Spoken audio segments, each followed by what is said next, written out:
बांग्लादेश बंगाल से कटकर बना पूर्वी पाकिस्तान है, जिसे 1971 में भारतीय फौज के सहारे पाकिस्तानी हुकूमत से छुटकारा मिला और फिर विश्व पटल पर एक स्वतंत्र देश के तौर पर स्थापित हुआ।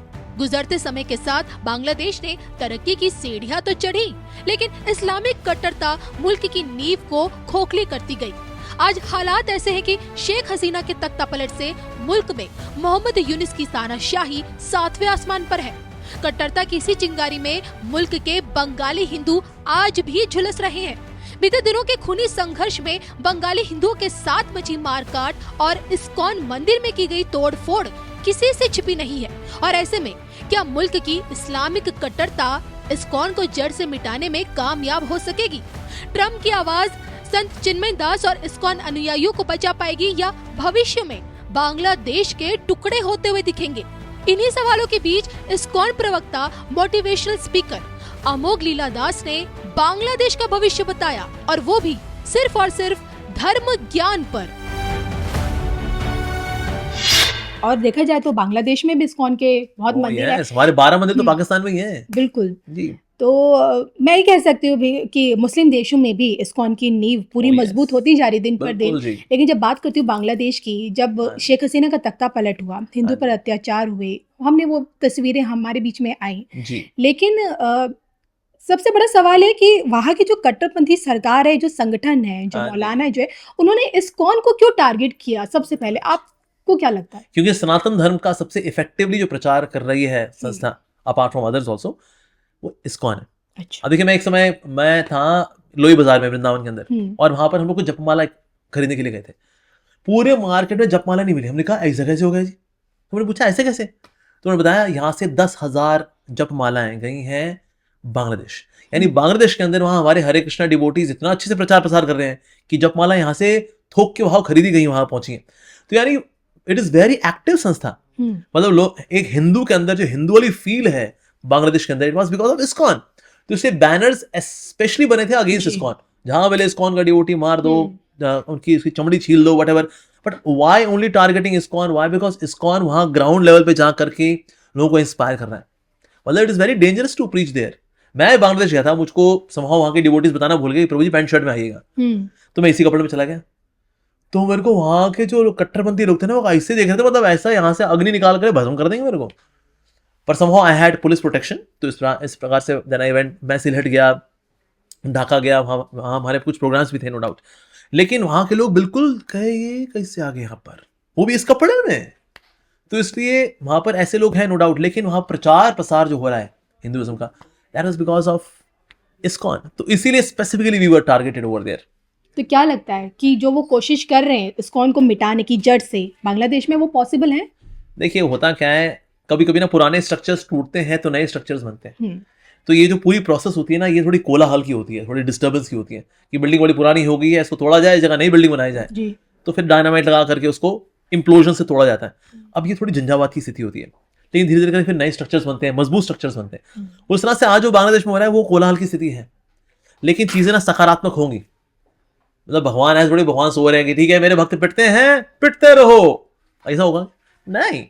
सो इसलिए ये कोलाहल की स्थिति है, पर ये वेरी नियर फ्यूचर, निकटतम भविष्य में हम देखेंगे चीजें सकारात्मक होंगी। कैसे होंगी मुझे पता नहीं। कुछ लोगों का मानना ये है कि हो सकता है बांग्लादेश डिवाइड हो जाए, क्योंकि 1/4 is for minorities, 3/4 for the extremist. हो सकता है ऐसा कुछ हो जाए, कुछ कह नहीं सकते, लेकिन चीजें सकारात्मक होंगी। अभी ना बड़ा चैलेंजिंग सिचुएशन थी। इवन हमारे हरे कृष्णा डिवोटीज जब सब्जी खरीदने जाते थे ना, अकेले नहीं जा सकते, अभी भी वहां पे 4 की। इससे पहले भी, जैसे इससे पहले नोआ खली में भी हुआ था, तब उसके पहले ना चीजें बड़ी संवेदनशील थी बांग्लादेश के अंदर। Even devotees would go in 4-5 group में जाएंगे सब्जी खरीदने के लिए, कि अकेले गए तो उससे कुछ हो जाए। तो ऐसी टेंस सिचुएशन में कब तक रहेंगे? तो पुराने स्ट्रक्चर अब जो है ये अच्छे नहीं रहे एक्चुअली।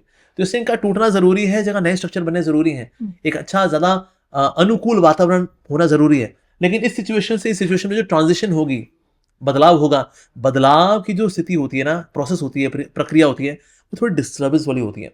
तो ऐसा ये फेज अभी चल रहा है, but we all are praying, और ब्यूरोक्रेट लेवल पे भी हम लोग प्रयास कर रहे हैं। धीरे धीरे करके सिचुएशंस फेवरेबल होंगी फॉर श्योर। कब होंगी, कैसे होंगी, भगवान जानते हैं, लेकिन होंगी इतना तो 100% श्योर है।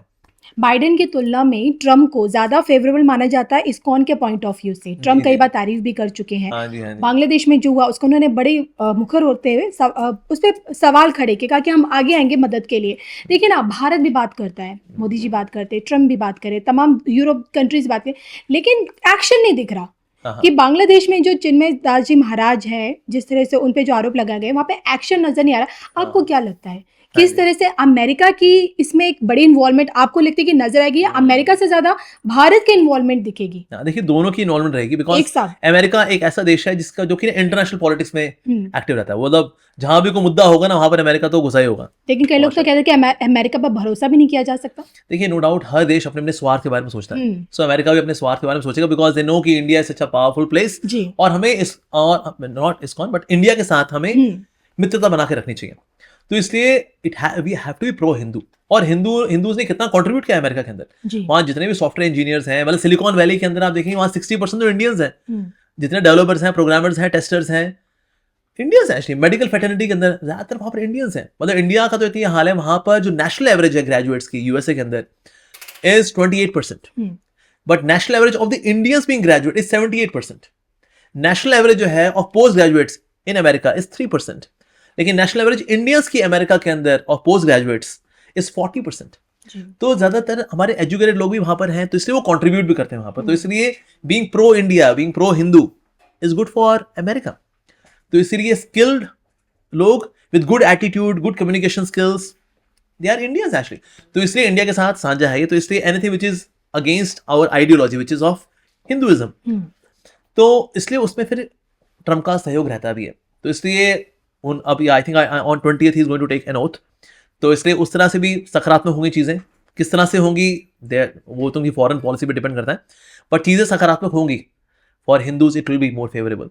लेकिन होता क्या, देखिए कभी कभी ना हम चीज़ों को बहुत आक्रामक नहीं ले सकते, बिकॉज कुछ लोग वेट कर रहे हैं कि एक बार कुछ इंडिया आक्रमण वाला करे, हम भी फिर छेड़ देंगे जी। और भले खुद की इकॉनमी बर्बाद कर लेंगे, लेकिन इसको भी नहीं छोड़ेंगे नहीं, बिकॉज बहुत तेज आगे बढ़ रहा है भाई। फास्टेस्ट ग्रोइंग इकॉनमी है इंडिया की। तो इससे इंडिया को भी जो है सूझबूझ के साथ चल रहे हैं। नहीं, कुछ ऐसा काम नहीं करना जिससे हमें बड़ा नुकसान हो जाए। तो इसलिए सटली चलना होता है, सूक्ष्म तरीके से सोचना होता है, दूरदर्शिता के साथ सोचना होता है। उस तरह से कार्य हौले हौले करके चल रहे हैं, अंदर चल रहे हैं, नो डाउट। ऐसा नहीं कि जो सकारात्मक शक्तियां हैं वो सोई हुई हैं, नकारात्मक शक्तियां बड़ी एक्टिव हो रखी हैं, अरे क्या हो रखा है। धीरे धीरे चीजें सुधरती हैं और सुधर भी रही हैं।